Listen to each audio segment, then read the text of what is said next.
Test 2. You will hear a number of different recordings, and you will have to answer questions on what you hear. There will be time for you to read the instructions and questions, and you will have a chance to check your work. All the recordings will be played once only. The test is in 4 sections.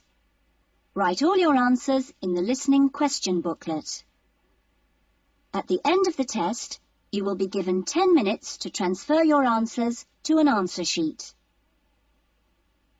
Now turn to Section 1.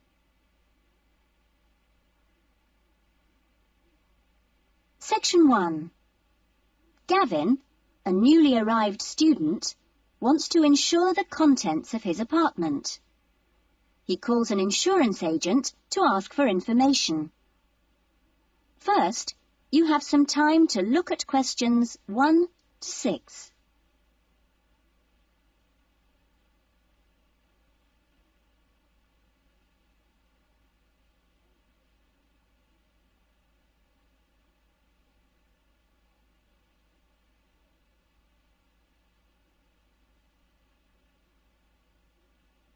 You will see that there is an example that has been done for you. On this occasion only, the conversation relating to this will be played first. Good morning, Diane Davis. Can I help you? Yes, I'd like to get some insurance for the contents of my home. Fine. When did you move into the house? A couple of weeks ago. And, it's an apartment, actually. I was told by the landlord that it would be a good idea to get some insurance for the furniture and other personal possessions. Gavin moved into his apartment 2 weeks ago, so B has been circled. Now we shall begin. You should answer the questions as you listen, because you will not hear the recording a second time. Listen carefully to the conversation and answer questions 1 to 6. Good morning, Diane Davis. Can I help you? Yes, I'd like to get some insurance for the contents of my home. Fine. When did you move into the house? A couple of weeks ago. And, it's an apartment, actually.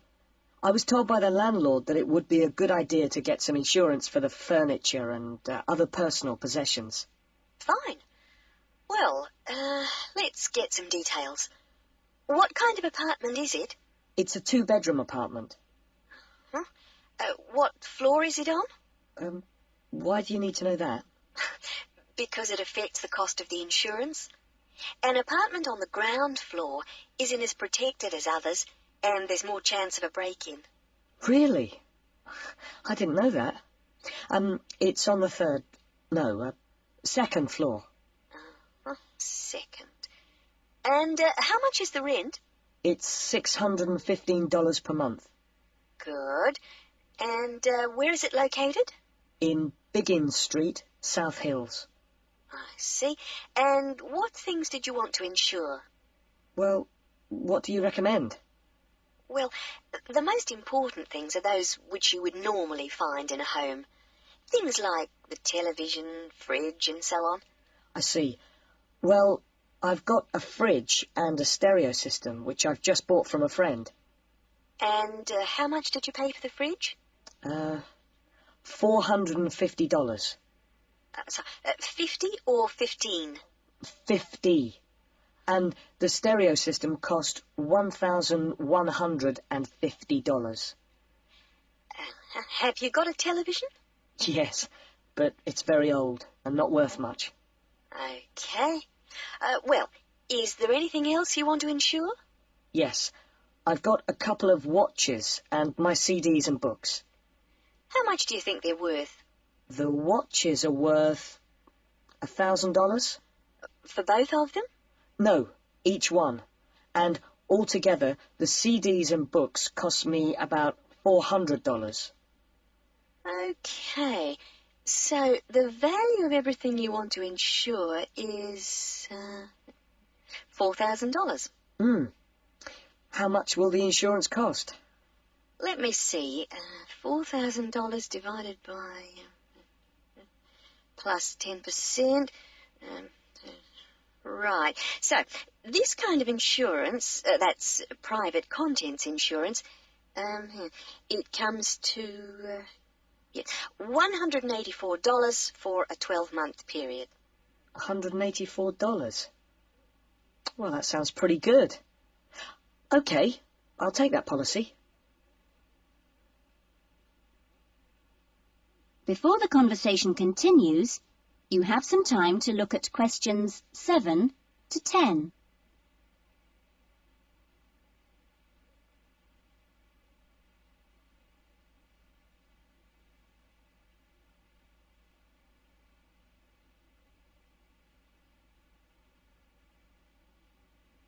Now listen carefully and answer questions 7 to 10. Can I arrange the policy over the phone? Sure. Just let me get the details down. So, that's Mr. Gavin Murray. That's M-U-R-R-A-Y. And the address is? It's 16C Biggins Street, South Hills.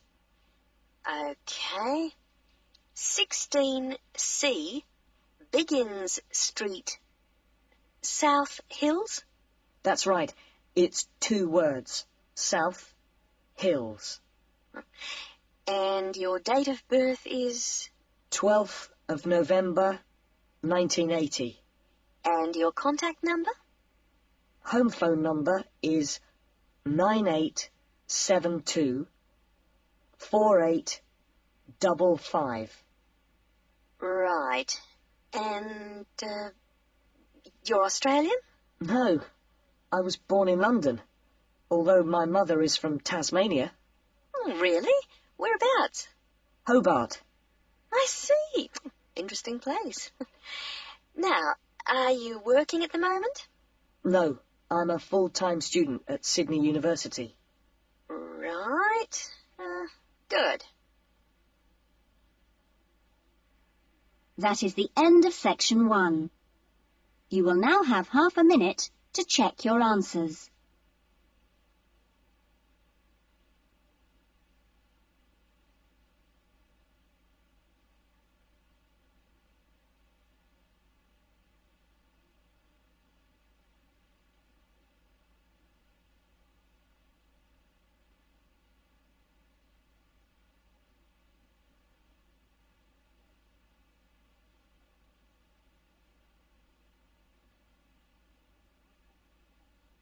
Now turn to section 2.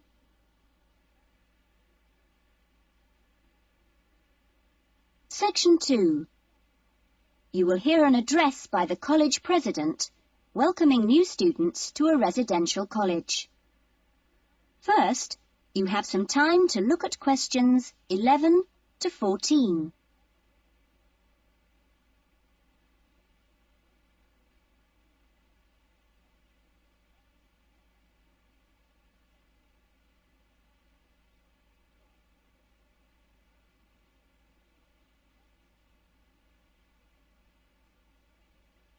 Now listen carefully to the first part of the talk and answer questions 11 to 14. Well, good morning, everyone. It's good to see you all here. Welcome to Smith House.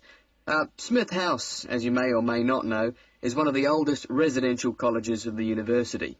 As you can see, the building you're in now, which contains this main lounge, the dining room, the recreation room, the kitchen and the offices, was part of the original old house built in the 1840s to be used by the family of George Smith. That's, of course, how the house and college got their names.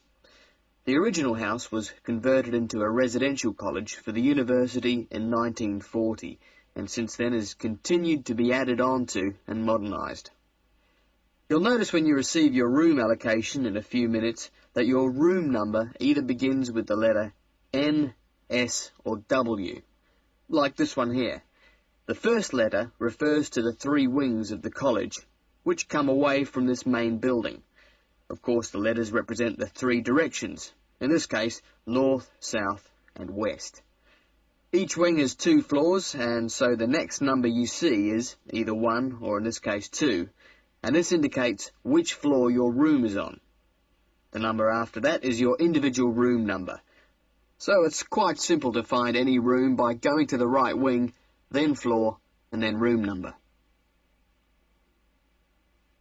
Before you hear the rest of the talk, you have some time to look at questions 15 to 20.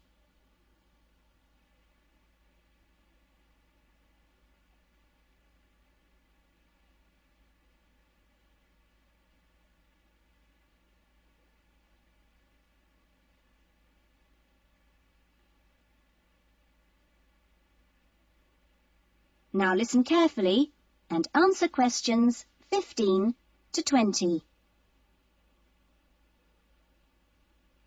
You'll also notice, when you receive your orientation pack shortly, that there are 2 keys. One is the key to your room, and only you have that key, and the other is a key to the front door, which you've just come through here from the street. This door is closed and locked at 8 p.m. every night, and opened again at 7 a.m. You'll need your key if you're coming back to the college between those times. We ask all students to always enter and leave the college through the front door. You'll notice at the end of each corridor that there is another door, but these are fire doors and are kept locked from the outside. They should only be opened from the inside in case of emergency. In your fees, you've paid a laundry fee, which covers the cleaning of bed linen and towels. All bed linen and towels are clearly embossed with the name Smith House, so it's easily identifiable. If you want your other laundry to be done by the college, this can be arranged for a small extra fee.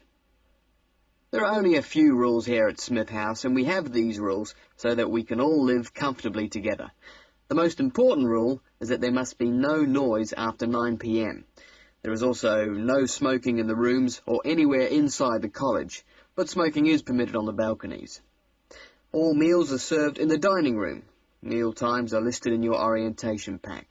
Please read these carefully, as meal times cannot be changed, and if you arrive late, I'm sorry to say, you'll just go hungry. If you're unsure about things, each floor has an elected floor senior, who is usually a student in their 3rd or 4th year of study, who's been at Smith House for a while. The floor seniors will introduce themselves later today and answer any questions you have. But for now, I'm going to hand you over to Marnie, who is going to give you the orientation packs and keys. Thanks, Marnie. That is the end of section 2. You will now have half a minute to check your answers.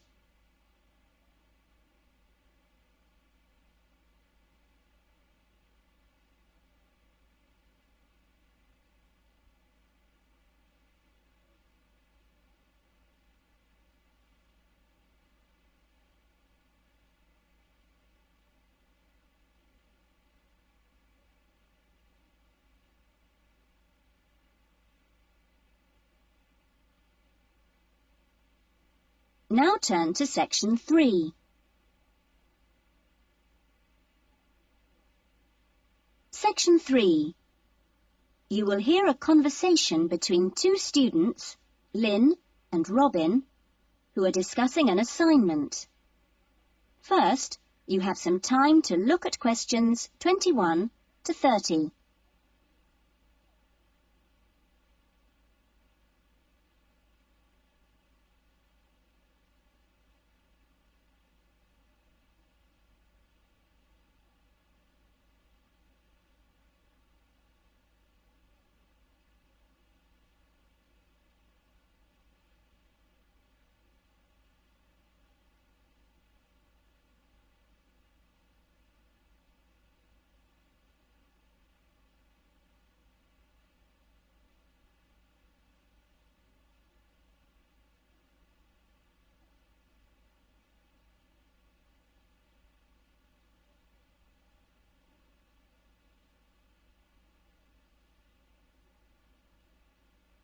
Now listen carefully to the conversation and answer questions 21 to 30. That essay we have to write, the one on how children learn through the media, How are you planning to write it? Well, I've given it some thought, and I think that the best way to approach it is to divide the essay into two parts. First of all, we'd have to look at some examples of each type of media. Yes, what they are. Then we could describe how we can use each medium so that children can learn something from each one. Exactly. Maybe we could draw up a table and look at examples of each medium in turn. Let's see. The different forms of media would be the print media. Here you'd have things like books and newspapers, that sort of thing. And included in these are the pictorial forms of print media, like maps. Yes, maps are really just formal pictures, aren't they? And then there are what we call the audio forms of media, where children can listen. CDs and radios are probably the best examples because a lot of children have access to these, especially radios. And this would lead into the audio-visual media, which can be seen as well as heard. Film, television, and we mustn't forget videos. Yes, but there's a final category as well. Computers that make up the so-called electronic media. In the United Kingdom and Australia, they say that 1 in 3 families has a computer now. Yes, I believe it. Well, that's a good list to start with. We're really getting somewhere with this essay now. So let's move on to when each type of medium could be used. I guess we could start by trying to identify the best situation for each type of media. What do you mean? I'm talking about whether each medium should be used with different size groups. For example, we could look at pictures and ask whether they're more useful for an individual child, a few children together, or a full class. In this case, I'd say pictures are best with individual children because they give them an opportunity to let their imaginations run wild. Yes, I see. Let's take tapes next. Although tapes look ideal for individual children, I feel they're best suited to small group work. This way, children don't feel isolated because they can get help from their friends. Computers are the same. I think they're better with small numbers of children, and they're hardly ever useful with a whole class. Videos, however, are ideal for use with everyone present in the class, especially when children have individual activity sheets to help them focus their minds on what's in the video. And what about books? What would you recommend for them? Books are ideal for children to use by themselves. I know they're used with groups in schools, but I wouldn't recommend it. Other pictorial media like maps, though, are different. I'd always plan group work around those. Give the children a chance to interact and to share ideas. I agree. Teachers often just leave maps on the wall for children to look at when they have some free time. But kids really enjoy using them for problem solving. Yes. Different people have different ideas, I suppose. Yeah, and different teachers recommend different tools for different age groups. That is the end of section 3. You will now have half a minute to check your answers.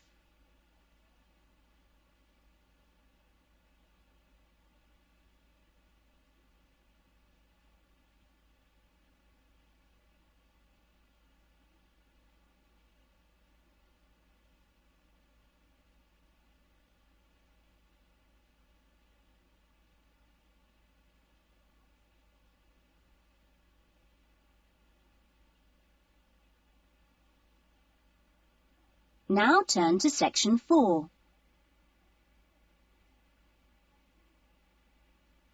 Section 4.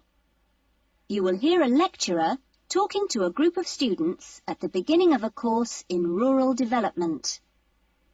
First, you have some time to look at questions 31 to 40.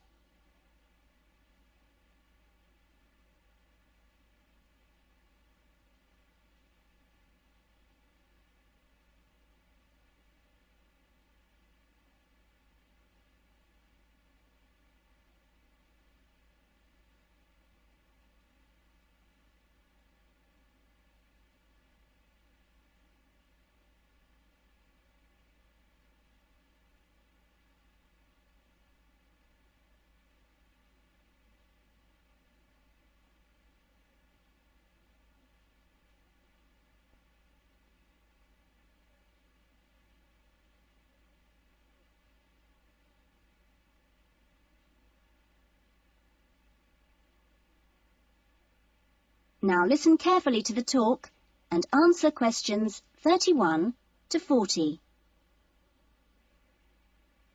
I hope that this first session, which I've called an Introduction to British Agriculture, will provide a helpful background to the farm visits you'll be doing next week. I think I should start by emphasising that agriculture still accounts for a very important part of this country's economy. We are used to hearing the UK's society and economy described as being industrial or even post-industrial, but we mustn't let this blind us to the fact that agriculture and its supporting industries still account for around 20% of our gross national product. This figure is especially impressive, I think, when you bear in mind how very small a percentage of the UK workforce is employed in agriculture. This is not a recent development. You'd have to go back to 1750 or so to find a majority of the workforce in this country working in agriculture.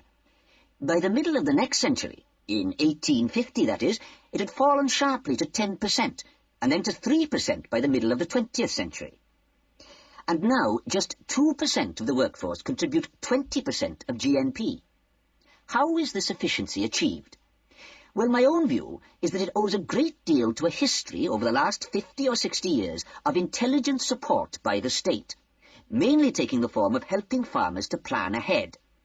Then the two other factors I should mention, both very important, are the high level of training amongst the agricultural workforce, and secondly, the recognition by farmers of the value of investing in technology. Now, although the UK is a fairly small country, the geology and climate vary a good deal from region to region. For our purposes today, we can divide the country broadly into three. I've marked them on the map here. The region you'll get to know best, of course, is the north, where we are at present. The land here is generally hilly, and the soils thin. The climate up here, and you've already had evidence of this, is generally cool and wet. As you'll see next week, the typical farm here in the north is a small, family-run concern, producing mainly wool and timber for the market. If we contrast that with the eastern region, over here, the east is flatter and more low-lying, with fertile soils and a mixed climate. Average farm size is much bigger in the east, and farms are likely to be managed strictly on commercial lines. As for crops, well, the east is the UK's great cereal-producing region. However, increasingly significant areas are now also given over to high-quality vegetables for supply direct to the supermarkets. The third broad region is the west, where it's a different story again. The climate is warmer than in the north and much wetter than in the east. The resulting rich soils in the west provide excellent pasture, and the farms there are quite large, typically around 800 hectares. The main products are milk, cheese and meat. So, clearly, there are marked differences between regions, but this does not prevent quite a strong sense of solidarity amongst the farming community as a whole, right across the country. This solidarity comes in part from the need to present a united front in dealing with other powerful interest groups, such as government or the media. It also owes something to the close cooperation between all the agricultural training colleges, through which the great majority of farmers pass at the beginning of their careers. And a third factor making for solidarity is the national structure of the Farmers' Union, of which virtually all farmers are members. Finally, in this short talk, I'd like to say a little about the challenges facing farmers in the next century. That is the end of section 4. You will now have half a minute to check your answers.